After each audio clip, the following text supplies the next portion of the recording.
బొమ్మల కథలు. అనగనగా రంగాపురం అనే ఒక పచ్చని గ్రామం ఉండేది. ఆ గ్రామంలో రంగనాథమనే వ్యాపారి ఉండేవాడు. అతను చాలా నిజాయితీపరుడు.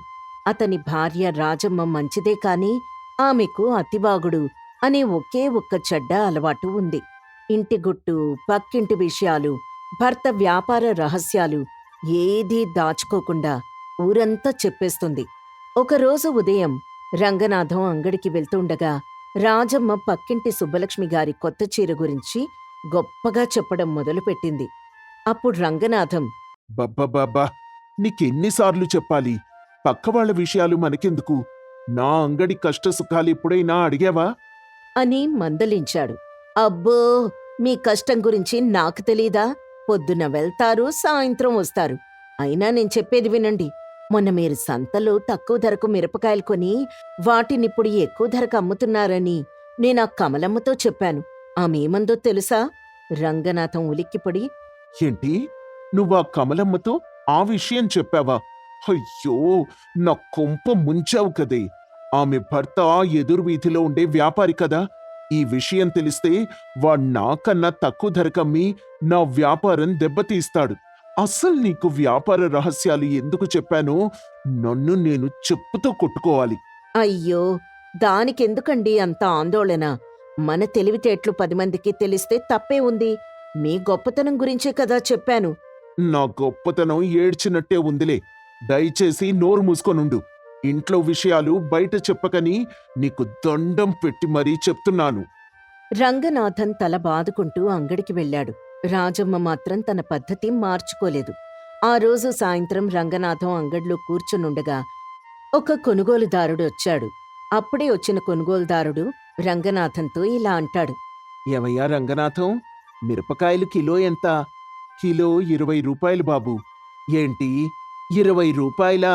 ఆ ఎదురు వీధిలో ఉన్న కొట్లో 15 రూపాయలకే ఇస్తున్నారట కదా! నువ్వేమో సంతలో తక్కువ ధరక్కొని మాకెక్కువ కమ్ముతున్నావని ఊరంతా కోడై కూస్తోంది. నీ దగ్గర కొనడం దండగా అని ఆ కొనుగోలుదారుడు కోపంగా వెళ్ళిపోయాడు.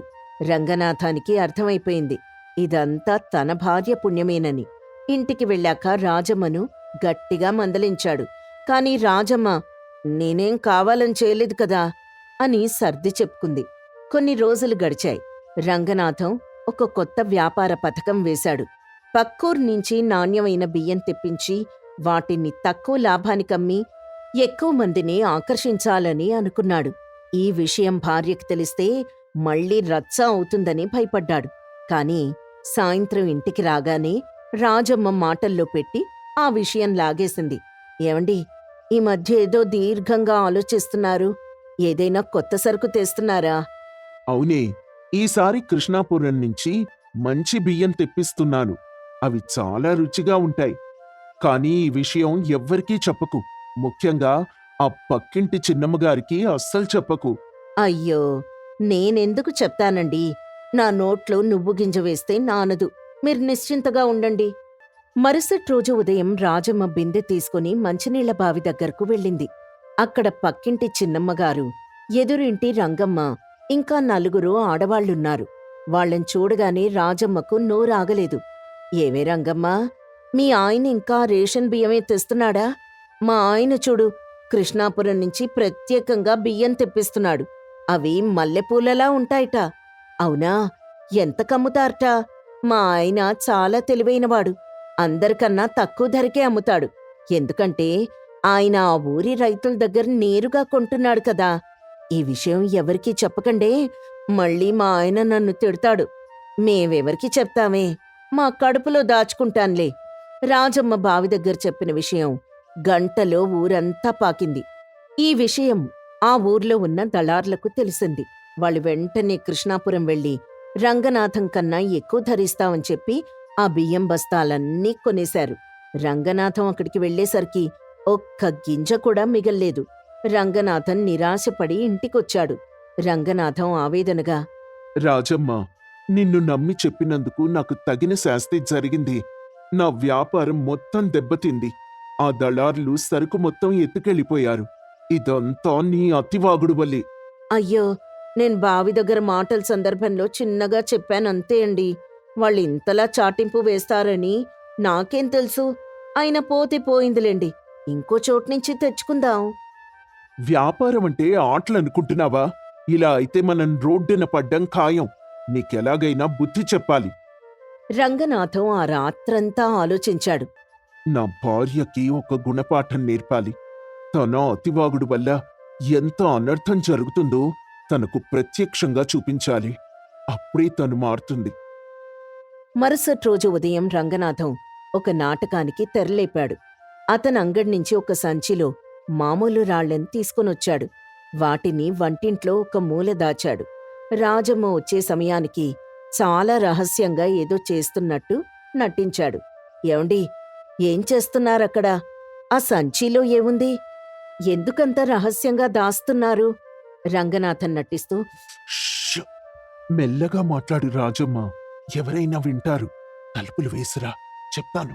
రాజమ్మ ఆతృతగా తలుపులు వేసొచ్చి, చెప్పండి చెప్పండి, ఏంటి విషయం? ఇది మన జీవితాన్ని మార్చేసే విషయం.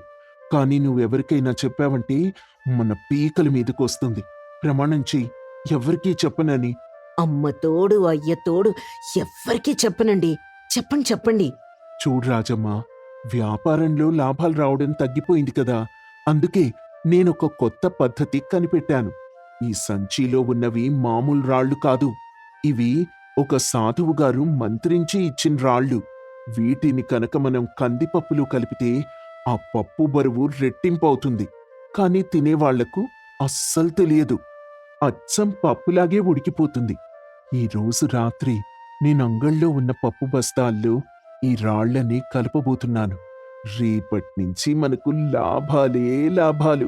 రాజమ్మ ఆశ్చర్యంగా, నిజమా అండి? రాళ్ళు పప్పులా మారతాయా? మీ తెలివి అమోఘమండి. ఎవ్వరికీ రాని ఆలోచన మీకొచ్చింది. అవును, కాని గుర్తుంచుకో, ఈ విషయం పొరపాటున బయటపడితే జనం నన్ను చావగొడతారు. రక్షక భటులు చెరసాల్లో వేస్తారు. అందుకే నూరు జాగ్రత్త. మీరేం భయపడకండి.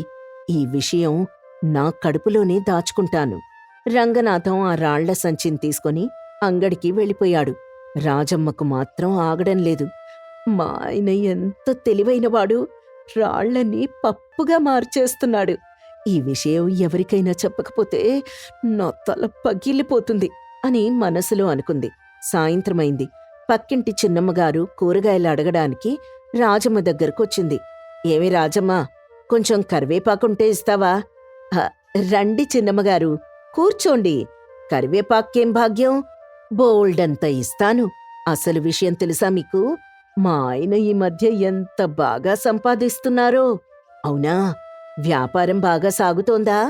సాగుతోంది అనడం చిన్న మాట. మా ఆయనకు ఒక సాధువుగారు మంత్రించిన రాళ్ళిచ్చారు. వాటిని పప్పులో కలిపితే అచ్చం పప్పులాగే అయిపోతాయట. ఈ రోజు రాత్రి నుంచే ఈ కనికట్టు మొదలు పెట్టబోతున్నారు. రేపట్నుంచి మేం కోటీశ్వరులం. ఏంటి, పప్పులో రాళ్ళు కలుపుతున్నారా? అది మోసం కదే. జనం ఆ పప్పు తిని ఏమైపోతారు? అదంతా మనకెందుకులేండి, అవి ఉడికిపోతాయంట. మీరెవరికీ చెప్పకండి సుమా, మా ఆయన నన్ను చంపేస్తారు. నేనెందుకు చెప్తాన్లే. సర్లే, నేను వెళ్ళొస్తాను. అలా చెప్పి చిన్నమ్మగారు బయటికి రాగానే ఆ ఎదురింటి వాళ్లకు, ఆ పక్కనున్న కిరాణా కొట్టువాడికి ఈ విషయం చెప్పేసింది. రంగనాథంగాడు పప్పులో రాళ్లు కలుపుతున్నట్ట. మంత్రం లేదు, చింతకాయ లేదు, అంతా మోసం అని ఊరంతా చాటింపు వేసినట్టు చెప్పేసింది. గంటలో విషయం ఊరంతా పాకింది. రంగనాథంగాడు మనకు రాళ్లు తినిపిస్తున్నాడా? వాడి పని పడతాం, పదండి అని ఊరి జనం, యువకులు కర్రలు పట్టుకుని బయలుదేరారు. ఈ విషయం గ్రామ పెద్దకు, ధర్మాధికారికి కూడా తెలిసింది. ఆ రోజు రాత్రి 8 గంటల సమయం. రంగనాథం అంగడి మూసివేసి ఇంటికొచ్చి భోజనానికి కూర్చున్నాడు. రాజమ్మ వడ్డిస్తోంది. ఏమండి, ఆ రాళ్లు కలిపేశారా? రేపెంత లాభం వస్తుందో చెప్పండి. అంతా సవ్యంగానే జరుగుతోందిలేవే. అంతలోనే బయట పెద్ద గొడవ వినిపించింది. రంగనాథం, బయటకు రా! దొంగ వెధవ, మమ్మల్ని మోసం చేస్తావా? అంటూ జనం అరుస్తున్నారు. రాజమ్మ భయంతో, ఏమండి, బయట జనం అరుస్తున్నారు, మన ఇంటి వైపే వస్తున్నారు. ఏమైంది? నాకేం తెలిసే, పద బయటికి వెళ్ళి చూద్దాం. ఇద్దరూ బయటకొచ్చారు. అక్కడ ఊరి జనమంతా కాగడాలు కర్రలు పట్టుకొని నిలబడి ఉన్నారు. గ్రామ పెద్ద ముందున్నాడు. అప్పుడక్కడున్న గ్రామ పెద్ద రంగనాథంతో ఇలా అంటాడు. ఏమయ్యా రంగనాథం, నువ్వింత నీచమైన పని చేస్తావనుకోలేదు. 10 మందికి అన్నం పెట్టే వృత్తిలో ఉండి ఆ అన్నంలోనే రాళ్లు కలుపుతావా? అయ్యయ్యో, మీరేం మాట్లాడుతున్నారండి? నేను రాళ్లు కలపడమేంటి? నాకేం తెలీదు. అప్పుడక్కడున్న ఒక వ్యక్తి రంగనాథంతో ఇలా అంటాడు. ఇంకా నటిస్తావా? నీ భార్య రాజమ్మే స్వయంగా చెప్పింది నువ్వు పప్పులో రాళ్లు కలుపుతున్నావని. ఈ రోజే ఆ పని చేశావని కూడా చెప్పింది. రాజమ్మ వణికిపోతూ, అయ్యయ్యో, నేను చూడు రంగనాథం, నీ భార్య సాక్ష్యం చెప్పింది కాబట్టి నువ్వు తప్పించుకోలేవు. పద, నీ అంగడికి వెళ్దాం. అక్కడ పప్పు బస్తాలు తనిఖీ చేస్తాం. నిజంగా రాళ్లుంటే నిన్నీ ఊరి నుంచి వెలివేస్తాం, చెరసాలకు పంపిస్తాం. అయ్యో, నా బతుకు నాశనమైపోతుంది. రంగనాథన్ రాజమ్మ వైపు తిరిగి ఇలా అంటాడు. చూసావా, నీ నోటి దురద వల్ల ఎంత ప్రమాదం వచ్చిందో? నీకు రహస్యంగా చెప్తే నువ్వు ఊరంతా చాటింపు వేశావా? ఇప్పుడు నేను చెరసాలకు వెళ్తే నీకు సంతోషమేనా? రాజమ్మ ఏడుస్తూ, నన్ను క్షమించండి. ఏదో మాటల సందర్భంలో నోరు జారాను. ఎంత పెద్ద గొడవ అవుతుందని అస్సలు అనుకోలేదు. అయ్యా పెద్ద మనుషులారా, మా ఆయన్నేం చేయకండి, తప్పంతా నాదే. ఇప్పుడు ఏడ్చి లాభం లేదమ్మా. పద రంగనాథం అంగడికి. ఆ సమయంలో జనం రంగనాథాన్ని రాజమ్మని తీసుకుని అంగడికి వెళ్లారు. రాజమ్మ గుండె డప్పు కొట్టుకుంటోంది. తన భర్త పరువు పోతుందని, చెరసాలకు వెళ్తాడని భయంతో చచ్చిపోతోంది. అంగడి తలుపులు తెరిచారు. గ్రామ పెద్ద స్వయంగా లోపలికెళ్లి కందిపప్పు బస్తా విప్పాడు. అందులోంచి గుప్పెడు పప్పు తీసి దీపం వెలుతుర్లో పరీక్షించాడు. ఇందులో రాళ్ళేమీ లేవే. ఇది మంచి నాణ్యమైన పప్పులా ఉంది. ఇంకో బస్తా చూడండి. గ్రామ పెద్ద అన్ని బస్తాలు పరీక్షించాడు. ఎక్కడా ఒక్క రాయి కూడా లేదు. అంతా స్వచ్ఛమైన పప్పు. జనం ఆశ్చర్యపోయారు. ఏమమ్మా రాజమ్మ, పప్పులో రాళ్లున్నాయని చెప్పావు. ఇక్కడ అంతా బాగానే ఉంది కదా. ఎందుకు లేనిపోని అబద్ధాలు చెప్పి మా అందర్నీ ఇక్కడికి రప్పించావు? నీ భర్త మీద నీకే ఎందుకమ్మా అంత పగ? రాజమ్మ అయోమయంగా, అదేంటండి, మా ఆయనే చెప్పారు కదా రాళ్లు కలుపుతానని. రాజమ్మ భర్త వైపు చూస్తూ, ఏవండి, ఆ రాళ్లేవయ్యాయి? మంత్రం వేసి మాయించేశారా? రంగనాథన్ నవ్వుతూ, గ్రామ పెద్దగారు, ఊరి ప్రజలారా, దయచేసి నన్ను క్షమించండి. నేను మిమ్మల్ని ఇబ్బంది పెట్టాలని అనుకోలేదు.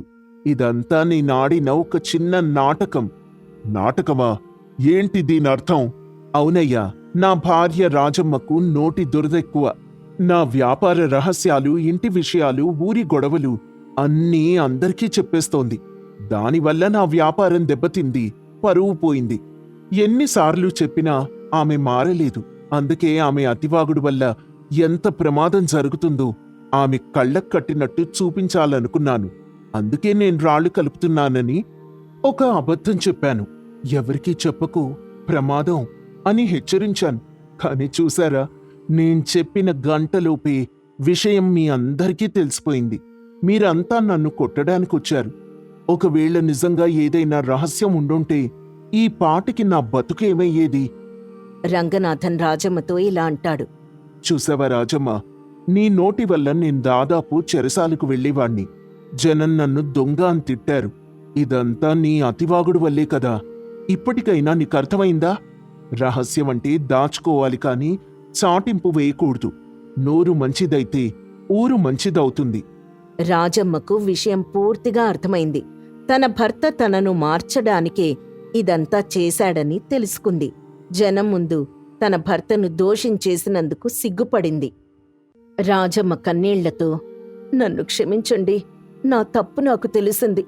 నా నోటి దూల వల్ల మీకెంత అవమానం జరిగిందో కళ్ళారా చూశాను. ఇంకెప్పుడూ ఇంటి విషయాలు గడప దాటనివ్వను. అనవసరమైన మాటలు మాట్లాడ్ను. ఈరోజు నాకు గట్టి గుణపాఠమే నేర్పారు. గ్రామ పెద్ద ఇలా అన్నారు.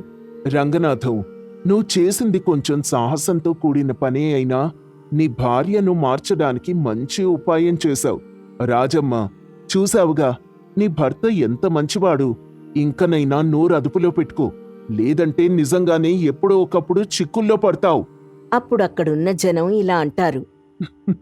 పర్వాలేదులే రంగనాథం, మాక్కూడా ఒక మంచి విషయం తెలిసింది. నీ పప్పులో రాళ్ళు లేవు, నీ మనసులో కల్మషం లేదు. వెళ్ళి హాయిగా పడుకోండి. అలా చెప్పి జనం వెళ్ళిపోయారు. రంగనాథన్, రాజమ్మ ఇంటికొచ్చారు. ఆ రోజు నుంచి రాజమ్మ పూర్తిగా మారిపోయింది. ఎవరొచ్చి ఏమడిగినా చిరునవ్వుతో సమాధానం చెప్పేదే తప్ప అనవసరమైన విషయాలు, రహస్యాలు చెప్పేది కాదు. రంగనాథం వ్యాపారం మళ్లీ పుంజుకుంది. రాజమ్మ కూడా అతివాగుడు మంచిది కాదు అని ఊళ్ళో అందరికీ చెప్పడం మొదలుపెట్టింది. వారి కాపురం సుఖ సంతోషాలతో సాగిపోయింది. ఈ కథ వల్ల మనకు తెలిసే నీతి ఏంటంటే, నోరదుపులో ఉంటే జీవితం అదుపులో ఉంటుంది. ఇంటి గుట్టు రచ్చకెక్కించడం, లేనిపోనివి కల్పించి చెప్పడం వల్ల బంధాలు దెబ్బతిండమే కాకుండా పరువు, ప్రాణాలకే ముప్పు వస్తుంది. మాట ఒకసారి నోటి నుండి బయటకొస్తే అది బాణం లాంటిది, తిరిగి వెనక్కి తీసుకోలేం. అందుకే మాట్లాడే ముందు ఆలోచించాలి. అనవసరమైన వాగుడు అనర్థాలకు దారి తీస్తుంది. సంపన్నపురం అనే పల్లెటూర్లో మహేశ్వర్ పెద్ద వ్యాపారి. అతని అహంకారం, డబ్బు మీద అత్యాశ రోజురోజుకీ పెరుగుతున్నాయి. అతని భార్య వనజ చాలా తెలివైంది. ఆమెప్పుడూ భర్తకు మంచి సలహాలు ఇస్తూ ఉండేది. కాని మహేశ్వర్ తన అహంకారంతో భార్య మాటను లెక్క చేసేవాడు కాదు. స్త్రీకి బుద్ధి, మతి తక్కువ అనే అపోహతో ఉండేవాడు. మహేశ్వర్ లెక్కల పుస్తకం చూస్తూ గర్వంగా ఒకరోజు వనజతో ఇలా అన్నాడు. వనజ, చూసావా, ఈసారి వ్యాపారంలో ఎంత లాభం వచ్చిందో? నా తెలివితేట్లకు ఈ ఊర్లో ఎవ్వరూ సాటిరారు. ఈ లాభమంతా నా గొప్ప గొప్ప నిర్ణయాల వల్ల వచ్చింది. ఇవన్నీ నా పురుష శక్తికి నిదర్శనం. వనజ నవ్వుతూ సంతోషంగా, ఏమండి, మీరు చాలా తెలివైనవారు, అందులో ఎలాంటి సందేహం లేదు. మీ కృషి, పట్టుదలే ఈ విజయానికి కారణం. కాని నాకొక విషయం గురించి కొంచెం భయంగా ఉంది. మీ వ్యాపార భాగస్వామి భానుప్రకాష్ నాకంత మంచివాళ్లా అనిపించడం లేదు. అతని కళ్లల్లో దురాశ, మాటల్లో మోసం కనిపిస్తోంది. మహేశ్వర్ కోపంగా గట్టిగా, ఏంటి? భానుప్రకాష్ గురించి నువ్వేంటి ఇలా మాట్లాడుతున్నావు? అతన్ని చూసి నువ్వు భయపడుతున్నావా? వనజ, నువ్వొక స్త్రీవి. నీకు వ్యాపారం గురించి, లావాదేవీల గురించి ఏం తెలుసు? భానుప్రకాష్ నాకు అద్భుతమైన, ఏ పారిశ్రామికవేత్తకు దొరకని వ్యాపార అవకాశాలు చూపిస్తున్నాడు. అతనే నాకీ లాభాలొచ్చేలా చేస్తున్నాడు. అతని అనుభవాన్ని అనుమానించకు. యాండి, నేనతన్ని అనుమానించడం లేదు. కాని వ్యాపారంలో అతి నమ్మకం కూడా మంచిది కాదు. అతని మాట తీరులో, నవ్వులో ఏదో మోసం దాగి ఉన్నట్లు నాకనిపిస్తోంది. మీరతన్ని పూర్తిగా నమ్మద్దు. మీరు పెట్టబోయే కొత్త పెట్టుబడి గురించి మరోసారి ఆలోచించండి. ముఖ్యంగా మన పూర్వీకుల్నుండి వచ్చిన ఈ పచ్చని పొలం మన ఆస్తికి మూలం. ఆ పొలాన్ని తాకట్టు పెట్టి డబ్బు తీయడం నాకేమాత్రం ఇష్టం లేదు. భూమిని తాకట్టు పెట్టడమంటే భవిష్యత్తుని తాకట్టు పెట్టడమే. మహేశ్వర్ నవ్వుతూ వెటకారంగా, వివేకం లేని మాటలు. నువ్వు కేవలం ఇంటి వ్యవహారాలు మాత్రమే చూడగలవు. నీకు వ్యాపారం గురించి ఏమీ తెలీదు. ఇది పెద్ద లాభం వచ్చే అవకాశం. 10,000 పెట్టుబడి పెడితే కొన్ని రోజుల్లో 20,000 వస్తాయి. ఈ అవకాశం నా జీవితంలో ఇంకెప్పుడూ రాదు. ఈ స్వల్ప లాభం కోసం నువ్వు భయపడుతున్నావు. నువ్వు నీ ఇంటి పనులు చూసుకో వెళ్ళి. నా వ్యాపారంలో, నా గొప్ప నిర్ణయాల్లో జోక్యం చేసుకోకు. నా ధైర్యాన్ని నువ్వు ప్రశ్నించకు. వనజ దుఃఖంతో కళ్లల్లో నీళ్లతో, ఏమండి, నేను మీకు అడ్డు చెప్పడం లేదు. నేను మీ శ్రేయస్సు కోరి చెప్తున్నాను. కేవలం నా మనసులో ఉన్న భయాన్ని, ఒక స్త్రీకుండే దూరదృష్టిని చెప్తున్నాను. మీరు నా మాట వినకపోతే ఏదో పెద్ద నష్టం జరగబోతున్నట్టు నాకనిపిస్తోంది. ధనం కంటే మీ క్షేమం, మన పరువు, భవిష్యత్తు ముఖ్యం. మీ అహంకారం మీ తెలివిని దిగజారుస్తుంది. ధనం లేకపోతే పరువెక్కడిది? ధనం ఉంటేనే గౌరవం. నువ్వు నీ ధర్మసూక్తులు పక్కన పెట్టు.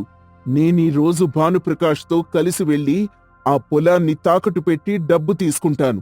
నా సంపదను ఎవ్వరూ ఆపలేరు. మహేశ్వర అహంకారంతో భార్య మాటని అలుసుగా తీసుకుని వెళ్ళిపోయాడు. వనజ బాధగా తన భర్తకు మంచి జరగాలని, తన భర్త తెలివిని, అహంకారం నాశనం చేయకూడదని దైవాన్ని వేడుకుంది. వనజ తన బాధను తీర్చుకోడానికి ఆ పల్లెటూరి పక్కనే ఉన్న మఠంలో ఉన్న వృద్ధ గురువు దగ్గరికి వెళ్ళింది. గురువుగారు, నమస్కారమండి. నా భర్త అహంకారం, అతి నమ్మకం వల్ల నా మాట వినడంలేదు. ఆయన తన వ్యాపార స్నేహితుడైన భానుప్రకాష్ చేసే మోసంలో పడబోతున్నాడు. నేనేం చెయ్యాలి?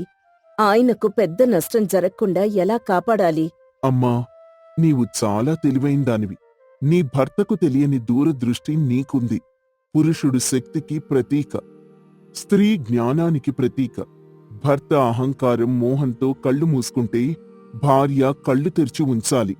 నీవు నీ భర్తకు అడ్డు చెప్పడం కంటే ఆ మోసాన్ని సాక్ష్యంతో నిరూపించు. నువ్వొక్క పంచెయ్, నీవా భాగస్వామ్యం గురించి అన్ని రహస్య వివరాలు సేకరించు. భానుప్రకాష్ పన్నాగాల్ని కనిపెట్టు. అప్పుడు నీ సలహాకు విలువుంటుంది. నీ కృషి నీ భర్త కళ్ళు తెరిపిస్తుంది. ఆ రోజు మహేశ్వర్ భానుప్రకాష్తో కలిసి వెళ్లి తమ పొలాన్ని తాకట్టు పెట్టి పెద్ద మొత్తంలో డబ్బు తీసుకున్నాడు. భానుప్రకాష్ ఆ డబ్బును దొంగిలించి త్వరగా ఊరు విడిచి పారిపోవాలని రహస్యంగా ప్రణాళిక వేశాడు. వనజ గురువు చెప్పిన మాట విని భానుప్రకాష్ కార్యకలాపాల గురించి రహస్యంగా గమనించింది. రామచంద్రయ్య అనే నమ్మకమైన పాత సేవకుడు వనజకు సహాయం చేశాడు. మహేశ్వర్ సంతోషంగా ఇంటికొచ్చి వనజతో ఇలా అన్నాడు.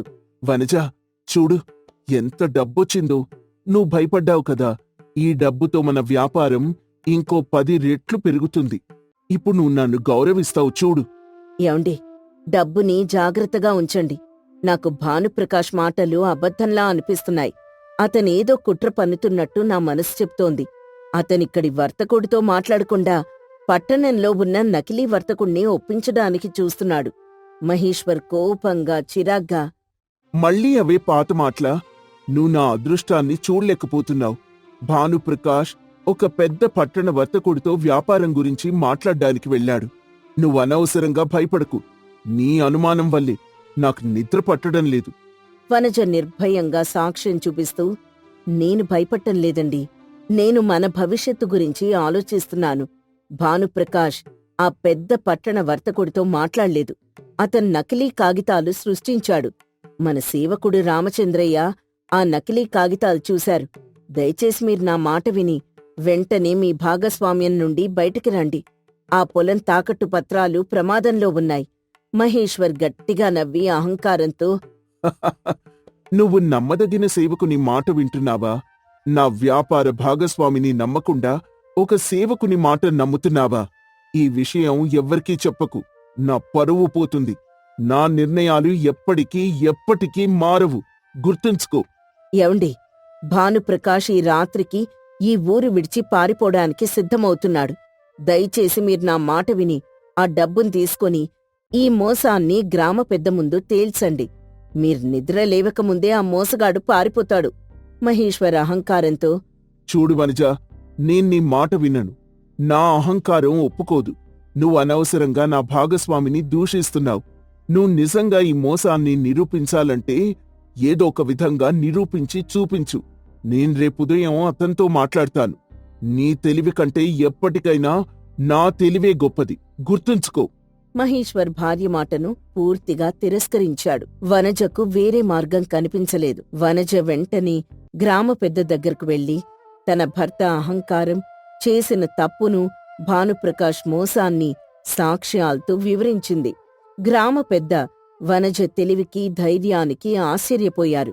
ఆమె సేకరించిన సాక్ష్యాల ఆధారంగా అర్ధరాత్రి భానుప్రకాష్ పారిపోవడానికి సిద్ధమవుతుండగా గ్రామ సేవకులు అతన్ని పట్టుకున్నారు. ఉదయం మహేశ్వర్ లేచి చూసేసరికి భానుప్రకాష్ దొంగతనం గురించి, తన పతనం గురించి తెలిసి ఆశ్చర్యపోయాడు. అతని అహంకారం పూర్తిగా నశించింది. మహేశ్వర్ తల పట్టుకుని బాధగా, అయ్యో, ఈ దారుణమేంటి? నా ఆస్తి, నా పరువు అంతా పోయింది. నేనంత ధనవంతుణ్ణి. నా తెలివి నన్నెలా మోసం చేసింది? వనజ చెప్పిన ఒక్క మాట కూడా నేను వినలేదు కదా. గ్రామ పెద్ద మహేశ్వర్ను పంచాయతీ దగ్గరికి పిలిపించారు. అక్కడ వనజ ధైర్యంగా నిలబడింది. మహేశ్వర్ తల దించుకొని కూర్చున్నాడు. మహేశ్వర్, నీవు నీ అహంకారం వల్ల, స్త్రీకి బుద్ధి మతి తక్కువ అనే అపోహ వల్ల నీ భార్య సలహాను అలుసుగా తీసుకున్నావు. నీకు నీ వ్యాపార భాగస్వామి మోసం తెలియలేదు. నీకు డబ్బు సంపాదించడం తెలుసు కాని మనుషుల్లోని మోసాన్ని, నమ్మకమైన మనిషి ఎవరో గుర్తించడం గాని ఇవి మాత్రం తెలియవు. నీ భార్య వనజ తన తెలివితేటలతో, ధైర్యంతో మోసాన్ని పట్టుకుంది. ఈ రోజు నీ ఆస్తిని, పరువుని కాపాడింది నీ భార్యే. నీవు వ్యాపారంలో గెలిచావు కాని జీవితంలో ఓడిపోయేవాడివి.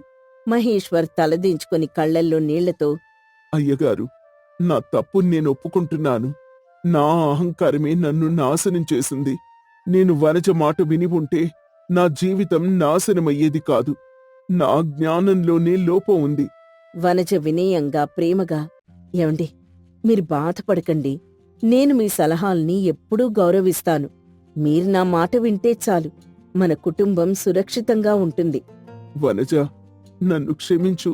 నువ్వు నాకిచ్చిన అన్ని సలహాల్ని నేను అహంకారంతో తిరస్కరించాను. ఈ రోజు నా ధనం, నా పరువు, నా జీవితం అంతా నువ్వే కాపాడావు. నేను నిన్ను చాలా బాధ పెట్టాను. నువ్వు నా జీవితంలో దైవంతో సమానం. మహేశ్వర్, భానుప్రకాష్ నుండి నీకు రావాల్సిన డబ్బు మొత్తం నీకు తిరిగి లభిస్తుంది. కాని ఒక విషయం గుర్తుంచుకో, నీవెప్పుడు పెళ్ళాం చెప్పిన మాట అని దాన్ని అలుసుగా తీసుకోకూడదు. ఎందుకంటే భార్య ఇచ్చే సలహాలు స్వార్థముండదు. కేవలం కుటుంబం పట్ల ప్రేమ, క్షేమం మాత్రమే ఉంటుంది. భార్య సలహా భర్తకు ఒక కవచం లాంటిది. నేనీ రోజు నుండి నా అహంకారాన్ని పూర్తిగా వదిలేస్తానండి. ఈ రోజు నుండి నా జీవితంలో అన్ని విషయాల్లో నా భార్య సలహాని గౌరవిస్తాను. జ్ఞానానికి స్త్రీ పురుష భేదం లేదు. నేను నా తెలివిని, సంపదను తప్పకుండా పంచుకుంటాను. ఆ రోజు నుండి మహేశ్వర్ తన వ్యాపారంలో వనజ సలహాను గౌరవించాడు. వారి వ్యాపారం మరింత అభివృద్ధి చెందింది. అతని కీర్తి, గౌరవం రెట్టింపయ్యాయి. వారు తమ జీవితంలో ఎప్పుడూ అహంకారానికి, అత్యాశకు చోటివ్వలేదు. ఈ కథ వల్ల మనకు తెలిసే నీతేంటంటే, అహంకారం, అతి నమ్మకం అనేవి మన పతనానికి దారితీస్తాయి. పెళ్ళాం చెప్పిన మాట అనేది అలుసుగా తీసుకోకూడదు. ఎందుకంటే భార్య సలహాలు స్వార్థముండదు. కేవలం ప్రేమ, దూరదృష్టి మాత్రమే ఉంటాయి. కుటుంబ సభ్యుల నుండి, ముఖ్యంగా భార్య నుండి వచ్చే మంచి సలహాలను గౌరవించడం అనేది ఒక తెలివైన వ్యక్తి లక్షణం. జ్ఞానానికి లింగ భేదం లేదు.